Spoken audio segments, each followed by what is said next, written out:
primero, en la novela, la historia que tracciona la novela, la historia que cuenta la novela, es la de un padre que suele vivir 10 metros sobre tierra y que él cree que está viviendo a ras del suelo, él cree que tiene los pies bien firmes, pero no los tiene, hasta que un día él dice darse cuenta de que entiende a su familia, a su esposa y su hijo, de que no puede seguirlos llevando para cualquier lado y que necesita mostrarle que él es capaz de soñar con los pies en la tierra, que era perfectamente conciliable un sueño con la realidad nuestra de cada día. Entonces inventa una aventura en la que tiene mucho que ver Papá Noel, lo que pasa es que no lo quiero contar demasiado, pero desarrolla una empresa turística que contempla, entre otras cosas, un viaje a la zona de Finlandia, al Círculo Polar Ártico, donde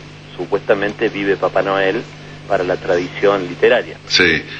¿Y cómo surge este tema, Jorge? Porque, bueno, las dos novelas anteriores, la de Romagosa y la de César Ferri, por ahí tenían algo que ver con la realidad y con historias de la realidad, ¿no? ¿Cómo surge el tema de...? Es que esta también tiene que ver en el punto del padre, digamos, o sea, si vos te recordás, César Ferri, si bien era una novela política, si quiere, en algún punto, un thriller político, sí, el protagonista, que era César Ferri, tenía unos recuerdos permanentes sobre la figura de su padre, sí, y ahora en esto hay como un desarrollo mucho mayor y más profundo de la relación entre un padre y un hijo. En los agradecimientos sobre el final, yo le agradezco a mi padre haberme servido de piedra basal para poder escribir esta novela. O sea, cuando mi papá falleció en el 2005, se produce, bueno, como a todo hijo que se le muere un padre, una serie de cuestiones que muchas de las cuales he hablado en terapia.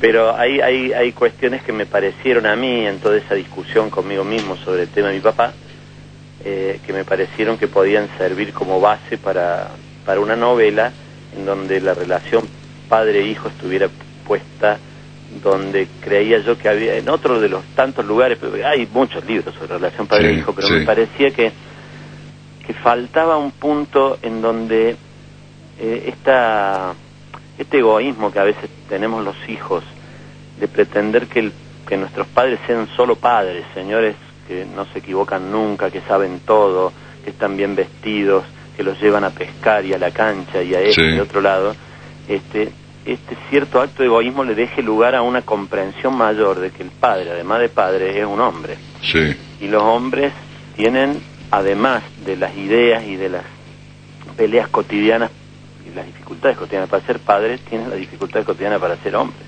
Fíjate que estas son distintas etapas, ¿no?, en la evolución, porque vos llegás a una altura donde empezás a ver de otra manera la situación de la relación con el padre, porque esto del padre superdotado, el padre genial, maravilloso, se producen en determinadas etapas, ¿no?, de la evolución del chico, y después incluso llega a lugares más inferiores, mucho más inferiores, hasta que más o menos se logra un equilibrio a determinada edad en la evolución de la relación padre-hijo, ¿no?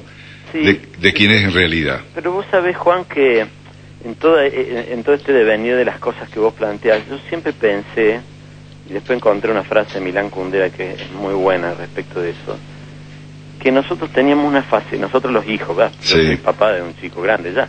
Sí. Que nosotros los hijos teníamos una facilidad para juzgar a los padres, que no sé si deberíamos tenerlo, como que nuestra preocupación es sentenciar, a ver, ¿fue bueno o fue malo? Sí. Y Kundera plantea, en un libro exquisito, se llama El arte de la novela, que el ser humano es en general así, que tiene un deseo, una avidez por juzgar en vez de tener una avidez y un deseo por comprender. Y cuando vos empezás en esta, bueno, al menos a mí me pasó, cuando yo empecé en esa ruta de etapas a llegar que casualmente se dio con la muerte de mi papá, y con tener un hijo grande ya que te empieza a cuestionar cosas. Eso, cuando vos te das cuenta que tu papá tiene razón, ya tenés un hijo que te dice que estás equivocado. Es eso, ¿no? Sí.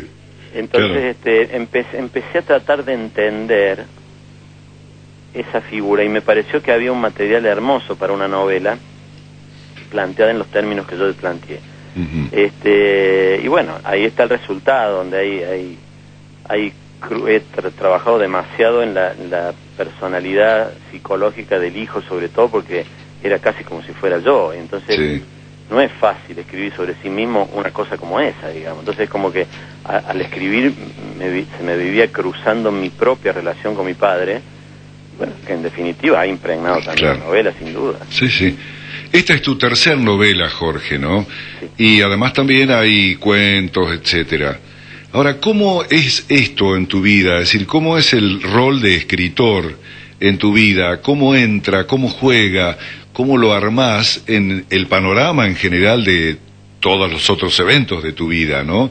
¿Qué momento, qué lugar ocupa? Sí, no, debería ocupar un lugar mayor aún que el que tiene, quizá porque las obligaciones distintas que tengo me impiden dedicarme a escribir todo el tiempo que a mí me gustaría hacerlo. ¿Te gusta escribir? Sí, claramente. Es una pasión que siempre había estado ahí, a veces un poco dormida, y que salió con Romagosa y que no querría perderla. Sí. Pero bueno, yo también, y sobre todo visto de afuera, claro, como yo trabajo en un noticiero de televisión, es difícil que alguien pueda, este es presentador de noticias, no puede ser otra cosa, digamos. Es un poco lo que hablamos con el padre tiene que ser padre, no puede ser hombre. Claro.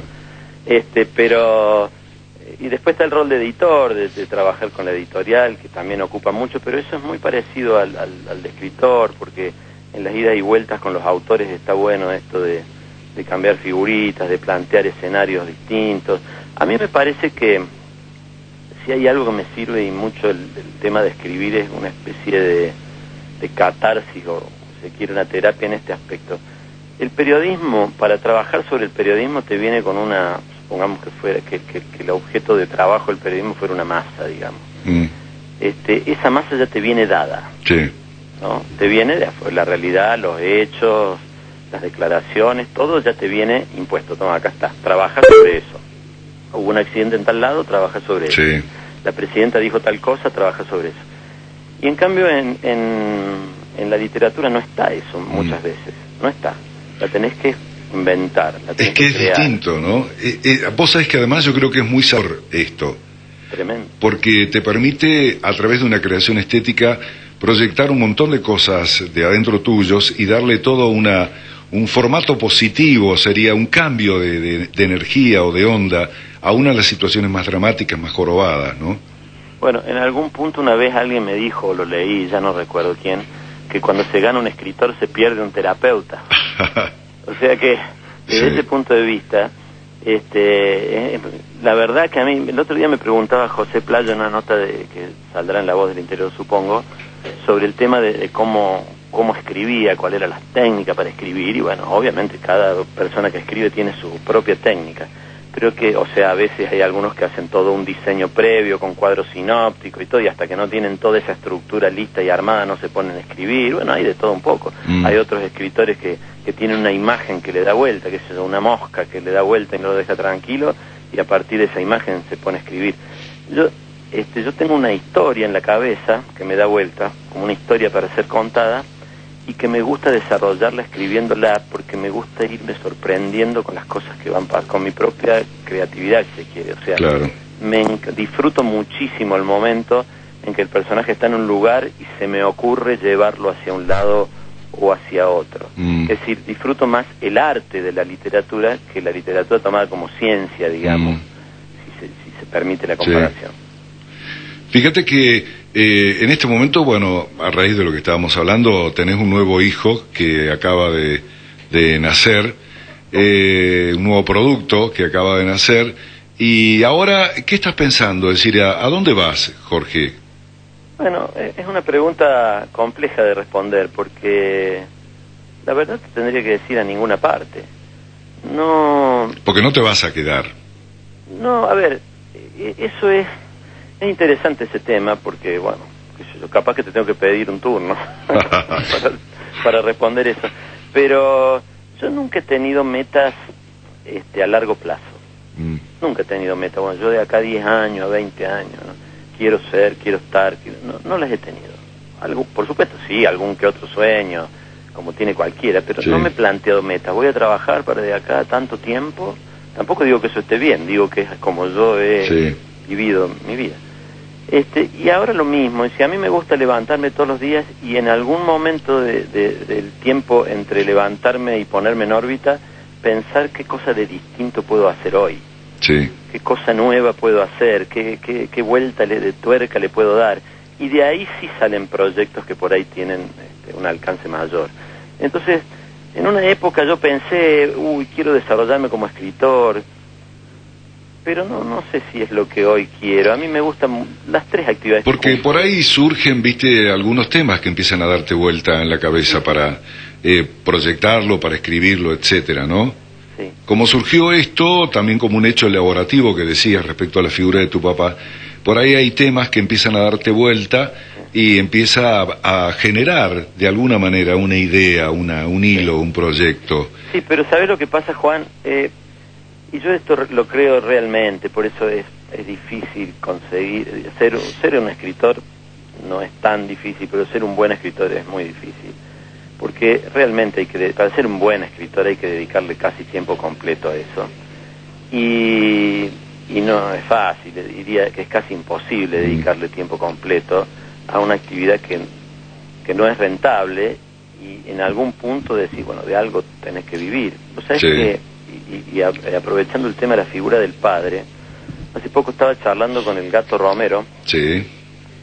Y el Gato Romero me contaba de algunas decisiones importantes que tomó en su vida, porque, qué sé yo, del golf no vivía y ganaba 2 pesos con 50 y a veces salía a jugar algunos torneos y cuando no pasaba el corte no tenía que llevar de comer a la mujer. Sí. Entonces que pensó decir, bueno, largo todo y me dedico a trabajar en Renault. En aquella época, la Kaiser, Renault, no sé cómo era todavía. Y en ese momento, cuando pensé eso, digo, no, voy a tomar el riesgo de seguir jugando al golf. Y después él me dice que pensándolo, dice, tomé ese riesgo porque yo sabía que estaba mi papá atrás, operando como un respaldo. Sí. Y el otro día un compañero de trabajo me usó una frase muy interesante.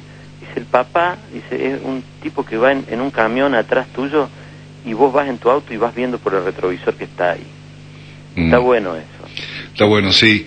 Yo te diría además, Jorge, que también estas otras cosas te permiten la posibilidad de estar libre y claro para recrearte, por ejemplo, en algún tema que puede económicamente no ser bueno, ¿no?